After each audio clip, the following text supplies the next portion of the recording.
Ortiz.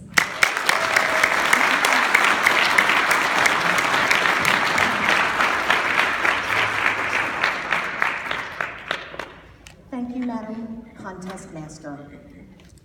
W.C. Fields is quoted as saying that he refused to work with babies, little children, and animals because they always upstaged him, and he did not like to be upstaged. Madam Contest Master, fellow Toastmasters, judges, guests, and Annie Oakley, I can assure you, after 25 years of being a service dog handler, that that is in fact true. I've had the good fortune to have great assistants in my life. Well, mostly great assistants. From Misha, Gracie, Lucy, and Annie Oakley. In 1993, the doctor approached me and he said, Melissa, I'm really concerned about you continuing to do your Weeble walk without some good support. I'm serious, y'all. The balance had gotten so bad that I was doing this and trying not to fall. And he said, I have the perfect solution. There's a dog in Indianapolis, Indiana. They're going to be at the airport on Sunday to meet you. Go fly to Indianapolis and get the dog. Misha. Misha was in Newfoundland. I was unprepared when down the tarmac at me came this gargantuan animal of 200 pounds. Think Shetland pony in a dog suit with a bear's tail. I mean, hello, we've got this craziness going on. She trotted up to me, sat down, picked her paw up like any good cotillion girl and said, as if to say, Enchantée, aren't you pleased to meet me, my new mommy? I was very pleased to meet her. We did all sorts of things together. Perhaps one of the most fun things that we did together was to be in my dear friend's wedding. You have to know about my dear friend that she is a diva.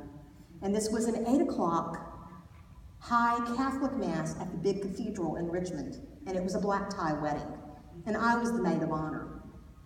During rehearsal, everything had gone fine. Everything was perfect. Because there were no candles lit.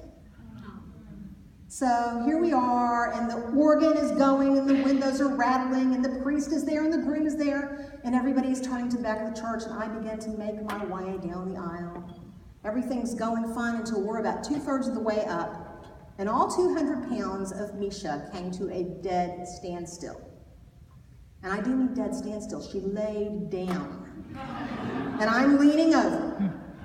And she's looking around at these candles, and I do not know if this dog was hearing some inner soundtrack or if she was on a bad doggy acid trip, but it was almost, then she rolls over on her back and she's like, cool, man. And I see the mother of the bride and the groom and the priest all getting really nervous. And I look over my shoulder and I see my friend in the back of the church, and she has the, I am so going to kill you look when this is over. You're dead. So I began to drag, stately inch by stately inch, this dog. And I'm practically crawling by the time I reach the altar because the dog won't get up. It doesn't matter how well trained they are. They are not robots with fur. They are animals. Actually, I think they're 2-year-olds inside of dog suits, but nobody asked me about that. That's a story for another day. Next in my life came Gracie, also in Newfoundland. Gracie, I thought, was going to be a wonderful replacement for Misha when it was time, except that Gracie had one problem. She did not understand the concept that her job was to help mommy, not drag mommy with all 225 pounds of her from place to place. One Sunday, after a particularly moving service at church, there were little children playing up at the altar in front of this very proper Presbyterian church in Nashville with very thick shag carpet. And Gracie decided she needed to go play with these children. Gracie forgot that she was attached to me at the waist. Boom! She goes down that aisle like a shot. And I go after her like I am water skiing on the rug. My arms are going, my legs are going, and everything is just bad. and I'm wearing rug burn down my face for 3 weeks. Gracie's fate was sealed later that afternoon at my mother's dinner table when she went outside, unbeknownst to all of us, and deflocked and uprooted all of the rose bushes. She went to live with the little boys. In the meantime, I married a man who was unprepared for anything that washed the walls every time it shook its head. And I was also transitioning to a wheelchair, but still having seizures, so I needed to go to something smaller. Enter Lucy, the Doxy Diva. She did great, y'all. She was amazing. Everywhere we went, it was all about Lucy. And all of a sudden, one day, we are walking down the street by the United Nations building in New York City, and there is this diplomat screaming on his phone, probably Romanian, from the best I could tell. He stops cold, and he says, in perfect English, "Is that a black dachshund? I've never seen such a thing as an all-black dachshund. You must tell me about her." And goes back to what he's doing. Lucy also enjoyed upstaging me at the doctor's office. It was her favorite thing to do to go riding on in the gurney.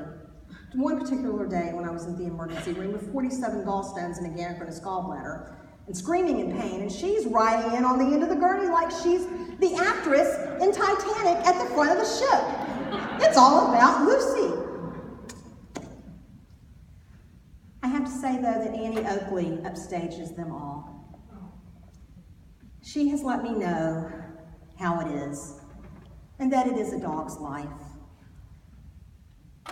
I thought that my job in life was to be the best political hack that I could be, the best American that I could be, the best follower of Christ, the best wife, all of these things. I was wrong.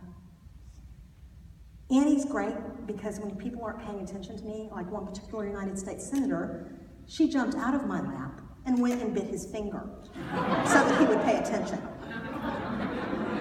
People ask me if I can come to meetings just so I can bring Annie. And why shouldn't they? My lot in life is to be this dog's chauffeur. It's a dog's life. Madam Contact.